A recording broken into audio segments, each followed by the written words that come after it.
What's up, guys? I'm excited to have you here today. This is going to be my review of Manowar Volume 2, Enter Ninjak. And I freaking love comics. They did their Club Valiant second episode over this volume already. I really enjoyed their commentary. I think they made a lot of great points. And so I just wanted to go through and kind of cover the book and talk about what I thought was hit or miss about it. So, before I ramble too long, don't forget to like and subscribe, comment, connect, follow, do whatever you do on the platform you're on. Just look for my furry face inside of an orange circle and hit all the buttons next to it. So, if you remember back to Manowar Volume 1, this was the 2012 Valiant relaunch. And when I talked about that book, I guess kind of the story that we were following there is Aric. He is a Visigoth warrior from, ancient times. The Roman Empire is expanding, and they're going out and basically, collecting all these different tribes and people and stuff, and putting them to labor to help build Rome. And so Aric isn't really into that. He tries to rebel. He tries to go out and do, a sneak attack on a Roman legion. However, turns out those were aliens, and so him and his people got scooped up and taken into deep space, where they were held captive as slaves for, we don't even really know exactly how long, or why time is being affected, but he essentially escaped. He was able to steal a suit of armor that they had, that they worship almost like a divine being. And he was able to take this armor, put it to use, escape the ship, and get back to Earth. But when he gets back to Earth, 16 centuries have passed, more or less, something to that effect. So basically all of his people are gone, and it's the modern day. So he lands in the Colosseum in Rome. Italy's not very happy. They send the state police after him. He gets into some fights and stuff, and he's basically able to escape their radars and everything. And so that's where we pick up. I thought this volume is really good. I really enjoyed this one. I don't know if I would say more or less than the second one, because it is a little bit different. In the first book, you're getting a lot of Aric and his past and his history and who he is and what he loves and what he fears and all of those kind of elements that make a very well-rounded character. But a lot of that stuff takes time, and the pacing of the book is very different, because in the second volume here we get Ninjak, and whenever Ninjak comes into play, he is a very highly skilled ninja. Think somebody along the lines of Batman with some 007 style technology, and he's just an all-out warrior. So there's not a lot of thinking and talking and planning and developing. Everything with Ninjak kind of happens real fast. So the pacing in volume 2 is much quicker, much more straightforward, but it's still a ton of fun.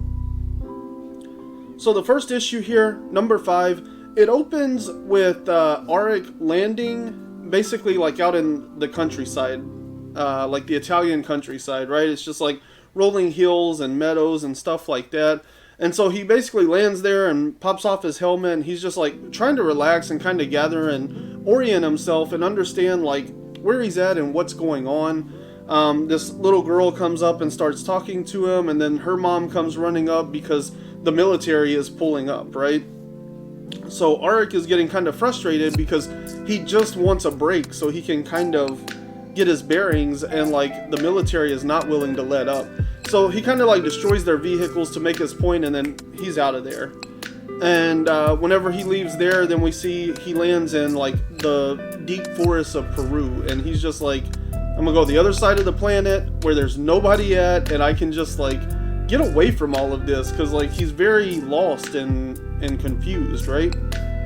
So he goes out to the forests of Peru. He did find part of a Visigoth sword in the ground or whatever. I guess the suit was able to detect it, and so he kind of reaches down the ground and pulls it up, And that's part of what he learns there, is like there's all kinds of stuff buried underground, because again, 16 centuries or whatever, this is all history.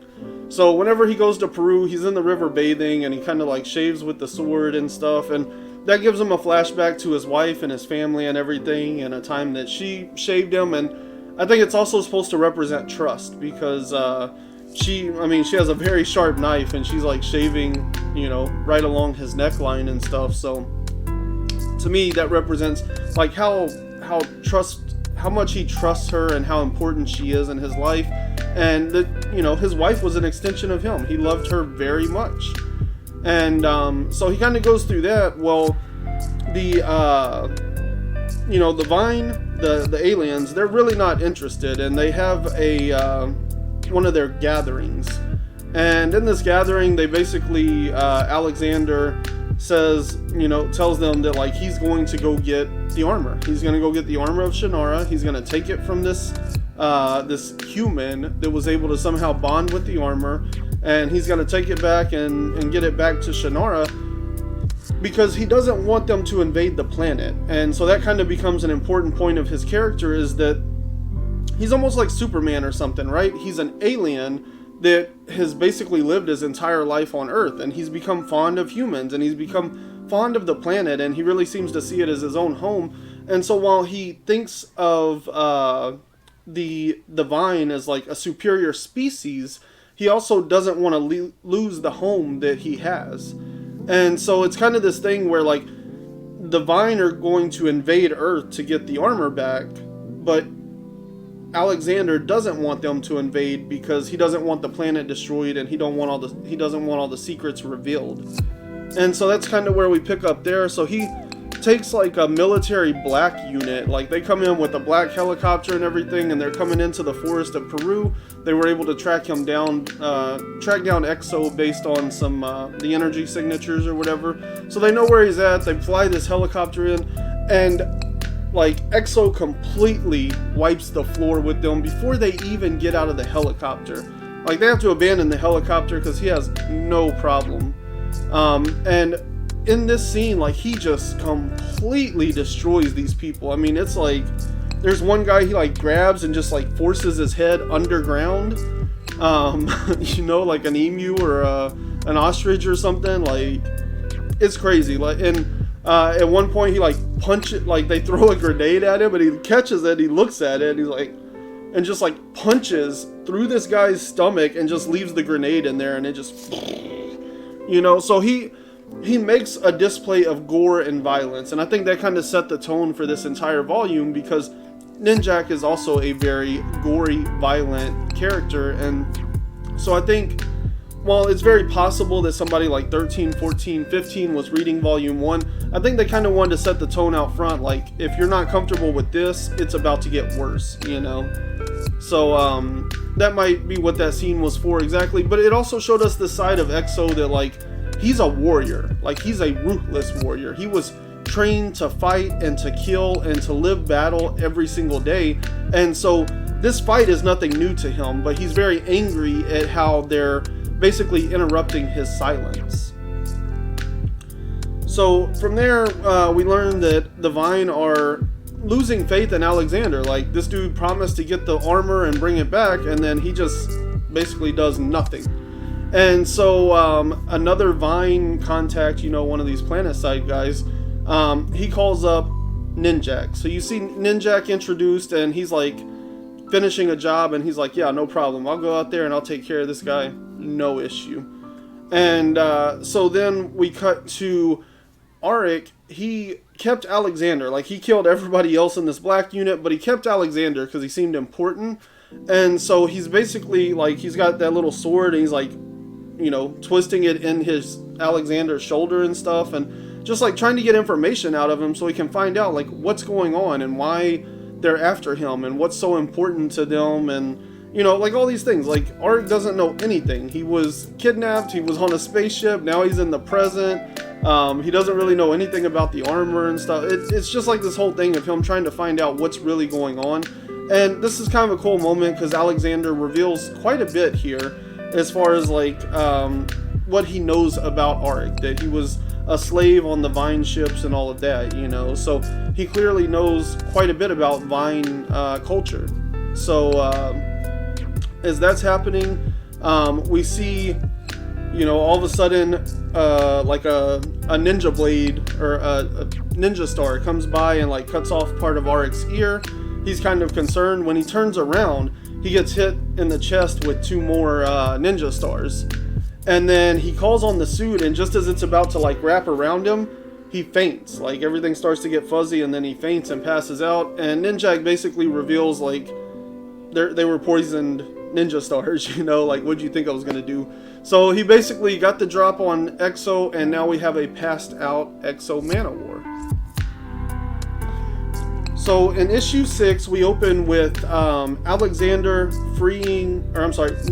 freeing Alexander. So Alexander's all tied up. He lets him go, and you know, Alexander reveals like, hey, you know, I'm part of the Vine, so like you're on the right side of things. And Ninjak basically, you know, tells him like, yeah, I already knew that you were part of the Vine, you know, why would you be here and stuff.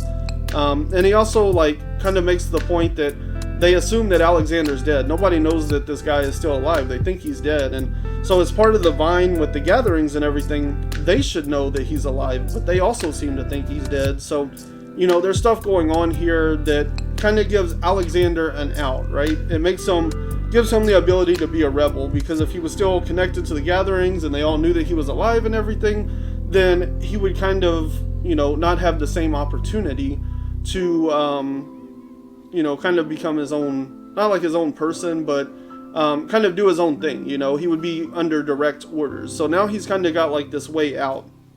So he helps Ninjak load Aric onto, Ninjak has like this really cool jet, you know, again, some 007 vibes here.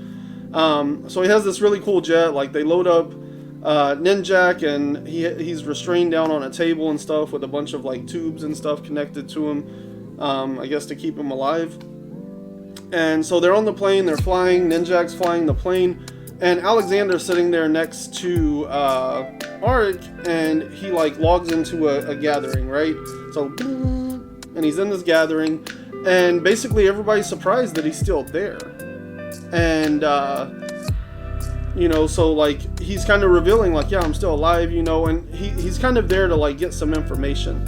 What he realizes is that it doesn't matter to the Vine. Like, he thought that getting Aric and getting the armor and getting that back to the Vine, you know, I'll give you this guy that you hate so much, you can do whatever you want with him, I don't care, here's the armor, just stay off of Earth, right?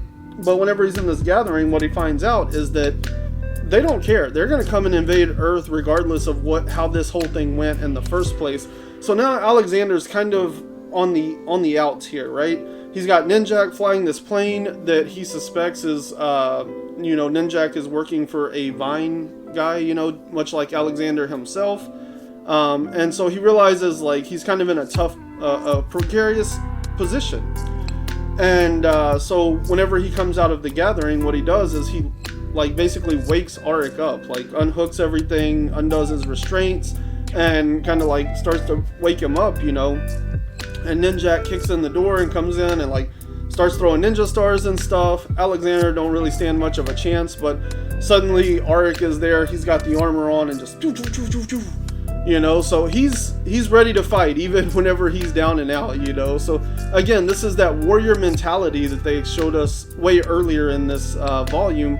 We're seeing that in Aric again. Like, he doesn't care. It's time to fight. That's it. So him and Ninjak are fighting on this plane. Ninjak basically like knocks open the like the cargo bay, I guess. He opens up that big door and jumps on a crate that slides out the back, and then it pops some parachutes, right? So he's kind of parachuting down, but the plane is in terrible condition because Aric's been up here like shooting lasers everywhere and destroying the plane in the process. So he grabs Alexander, and he's kind of hesitant about it. Like, is this a good guy, bad guy? I don't know, but he just woke me up. So he grabs him and flies off, right? So you see Ninjak land in this village, and he's kind of watching up in the sky, and he sees Exo jump out of the plane with Alexander and fly off. So he kind of tracks where they're going, and they're basically in this village in Guyana, I believe. And that's kind of where this one starts to wrap up, because Ninjak's on the ground and he sets down like his sword or like a staff, and then it opens up and all these like tiny nanobots start flying out, and they kind of create like this big web over the city and stuff. But they're like nanobots, so they're tiny. You can't even really see them, but we can because the artist wants us to. But if you were in the city, you probably wouldn't be able to tell. And they're basically like tiny security robots. So he's able to like triangulate positions of Exo and Alexander and figure out where they're at, and he can listen in on their conversation. And so basically, while they're on the ground, they're like hiding out in this little house or whatever. And Alexander explains to Aric that they need to convince Ninjak to join their side and fight to save Earth, because the Vine kind of have control of everything, right? So they're manipulating Ninjak, they're manipulating Alexander, or they were, and you know, this thing goes to the top, right? So there's all this conspiracy plus the impending invasion, and so Alexander kind of puts it all out on the table, like, if you and Ninjak are the only hope that this planet has to survive right now, so like you two need to work together. And that's kind of where we leave off, with Ninjak hearing and understanding what's going on, and it's starting to click into place. He's still not quite sure where his loyalties lie, but he's starting to realize the situation is actually bigger than what he thought it was. Even though he's like a mercenary, so it's really all about the money, but he's starting to understand the planet itself is at stake, and that might be something that does concern him. So, issue 7. This one opens up with, like, ancient times, the Visigoths and all that, and we see King Alaric, who is, I don't think it's Aric's dad, I think it's his uncle, but he was the king at the time, and we see that, like, they ride by on horses and stuff, like, there's a big parade going on or whatever, and we see this young boy and girl, and they, like, kind of meet, and they're talking, and the girl reveals that she is a Vine, and kind of explains like what the gatherings are and how to like connect to them and stuff. And so this seems to you know, resonate with the little boy. And I'm assuming what we were getting here is that in volume 1 we saw them plant a baby, and there it seemed like it was simply letting us know that like the Vine have been planted here. But I almost wonder now if that baby that was planted during Aric's time, I'm starting to wonder if that's not the little boy we saw here. And so, you know, Alexander has actually been on Earth and learning and gathering information since like 16 centuries, you know, this keeps coming back. So that was kind of cool, because the girl also explains the gatherings beyond just like, oh, you know, it's like a Zoom meeting or something, you know, like she really gets into the nitty gritty of how these gatherings are important. It keeps the entire Vine like connected and all of that kind of stuff. And so it seems to be a point to Alexander like, hey, look, this is who you are and this is what you're capable of, so, you know, do this thing. From their conversation and all of that, we cut to Alexander and Aric as Alexander is explaining like Vine culture more, so it kind of bleeds over. Like this girl starts to explain the Vine meetings and how that the gatherings and how that works, and it bleeds into Alexander kind of explaining Vine culture, and he describes the race basically as like they're cold and heartless. They're very imperialistic, so everything is about the good of the species, right? Like there is no individuality. Everybody's supposed to do whatever they're supposed to do. Their society is very structured and very rigorous in that structure. And, you know, so he's explaining like, it's hard to communicate exactly, but he's basically explaining like the Vine don't hate him as a person. They hate the idea that he's like disrupting their society and that he's not one of them, if that kind of like makes any sense. Like, basically, he's an outlier. He's the mutation. He is the monkey wrench in the system, you know. And so that's what they're really after him for. So at this point, like Ninjak's been listening to all of this. Keep in mind, he had all these like nanobots around. So Ninjak like shows up, but the way that you realize he's there is because apparently he's been there, kind of like listening on the other side of a wall. All of a sudden, Exo like throws up his like the suit. He throws up his arm and like fires a blast through the wall, and Alexander's like, "What's going on?" And Aric tells him the suit detected Ninjak. He's here. And at that point, Ninjak like comes through the wall, and they start to have another fight again. And I think this was important because like we've kind of heard that the armor of Shandara is almost like a living entity that like bonds with its user. I guess think something along the lines of Venom. But like we haven't really seen that happening so much. Like we know that the suit has connected with Aric enough that he can kind of think, and it like wakes up and, you know, appears around him and stuff. But we haven't really seen him have any like real interaction with the suit in that sense. So whenever the suit detects Ninjak, I think that's kind of the first time we really get a point of like the suit is this living entity that can kind of like, I don't want to say like can control the user, but definitely the suit's like, yo, look, Ninjak's on the other side of that wall, let's shoot right there. And so Aric does, you know. So it's just kind of like this little moment that I thought was kind of important to what's going on there. But ultimately Ninjak gets the upper hand and takes Alexander hostage, right? He's got the sword up to his neck. He's you know, basically trying to get what he wants out of all of this. And Alexander goes into a gathering right here. So he's got a sword to his neck. He's probably about to die, and he goes into a gathering, and he's able to basically reach out and contact somebody else, somebody important, because this is the person that sent Ninjak on the job. His name is Clemson, I believe. And so he tells Clemson like, yo, like here's the deal, blah blah blah, do this thing, right? Like make this phone call and make this happen, right?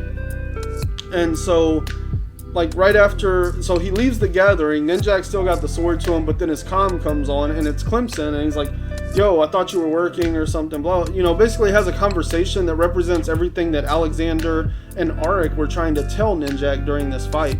And so that kind of wakes Ninjak up to like, oh yeah, this is like a big conspiracy, and this is bigger than just me and all this stuff, you know, like his boss reached out to him and basically confirmed what Alexander and Aric were trying to tell him in the first place.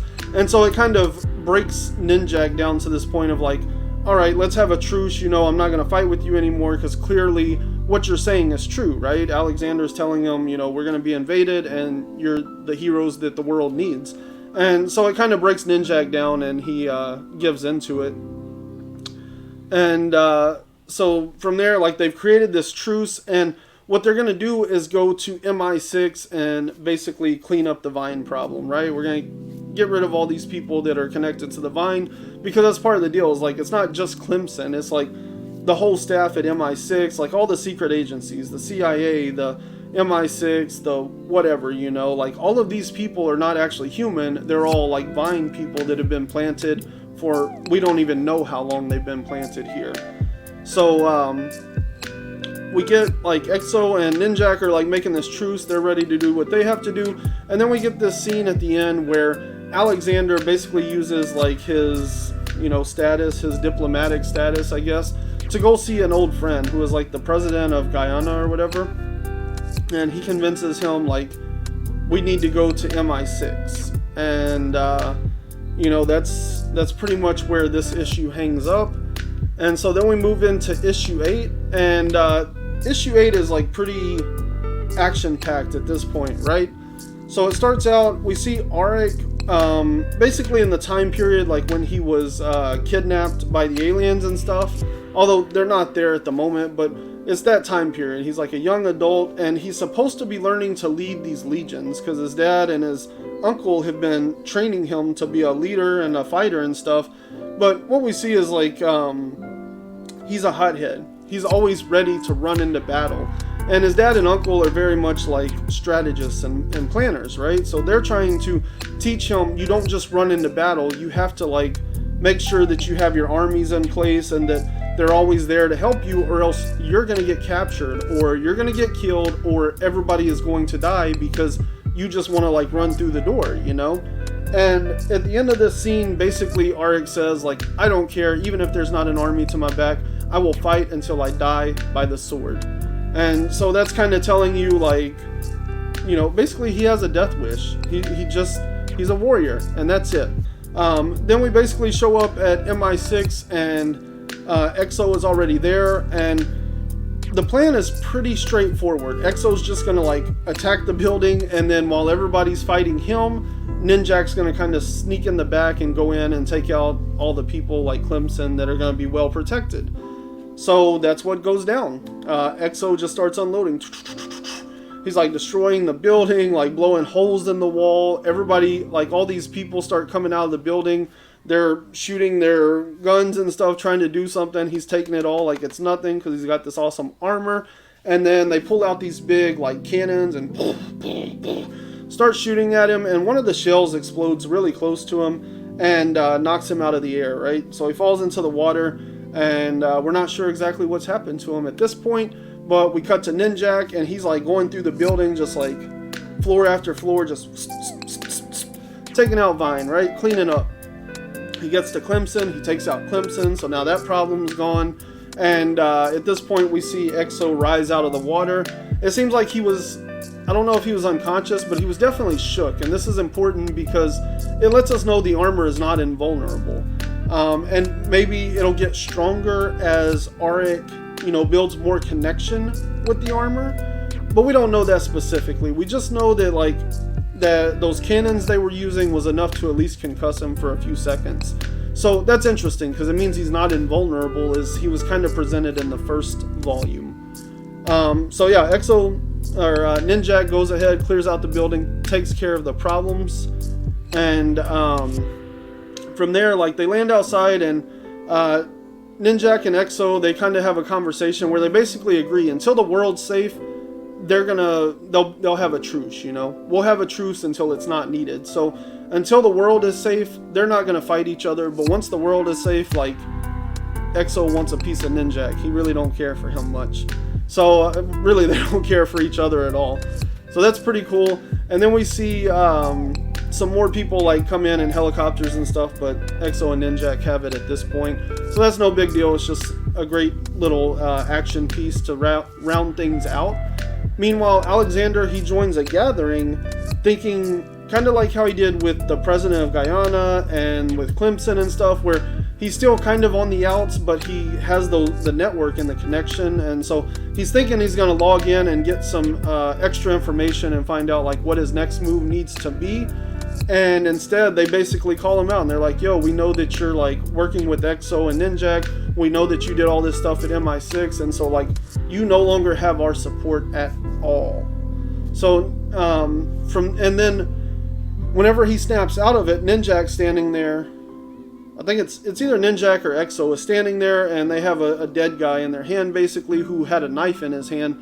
So he knew that Alexander was going to log into this gathering, so he would be basically unconscious physically, and he was going to kill him. And of course, they show up and save his life. But I guess that kind of sets up this idea that Alexander is a man on the run now. He's not human, but he can kind of fit in with humans, and he loves Earth and everything. But also he's been banished by his people. So now there's the deep space Vine and the Vine that have grown up on Earth, and then there's also Alexander. He's no longer part of these factions, so that creates a lot of I don't know, I guess political drama in a sense. How is Alexander going to use his networking and connections? He's not Exo. He doesn't have an awesome suit. He's not Ninjak with all this awesome tech and skills. He's just a regular guy, but he can talk, he can manipulate. I'm sure he's good with a firearm. That wouldn't surprise me.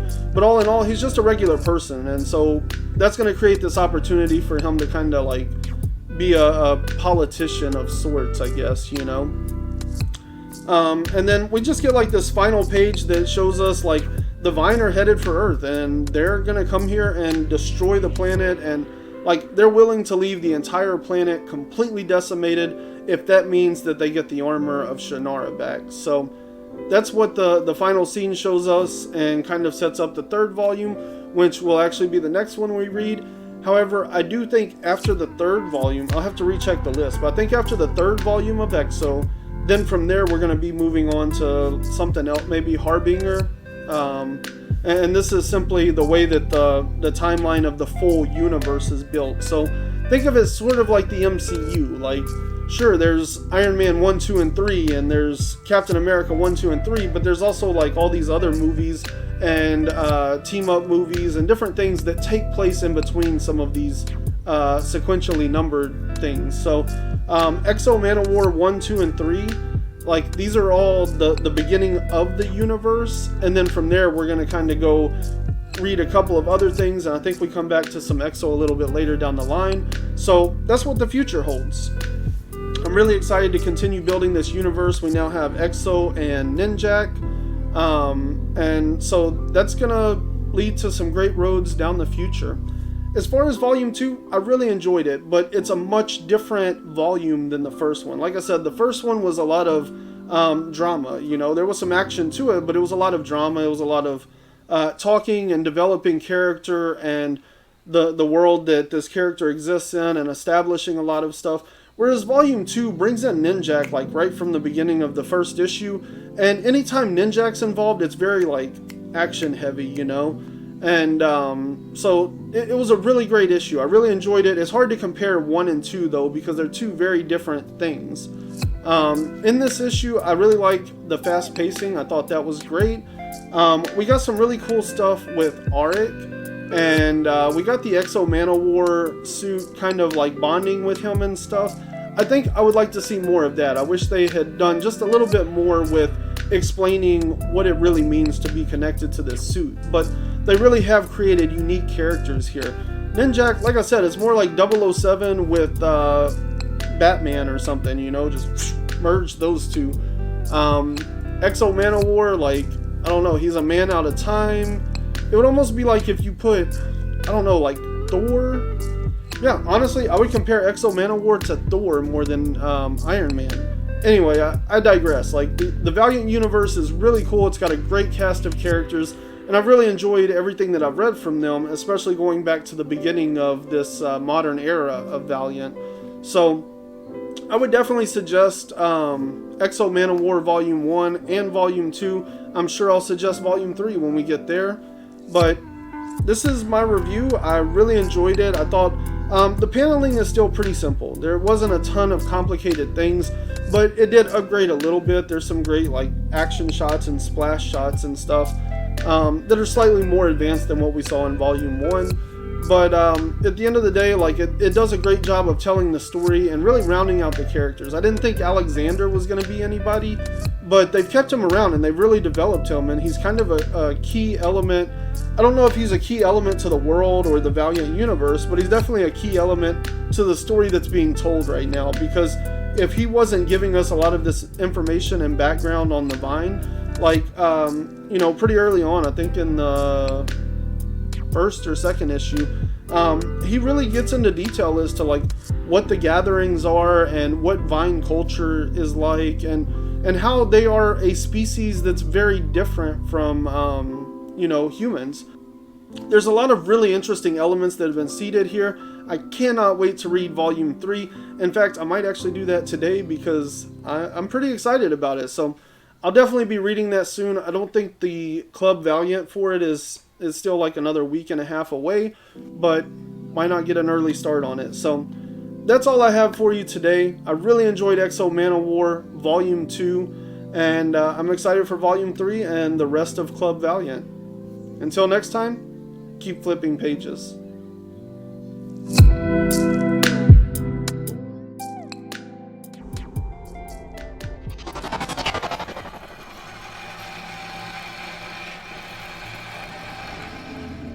You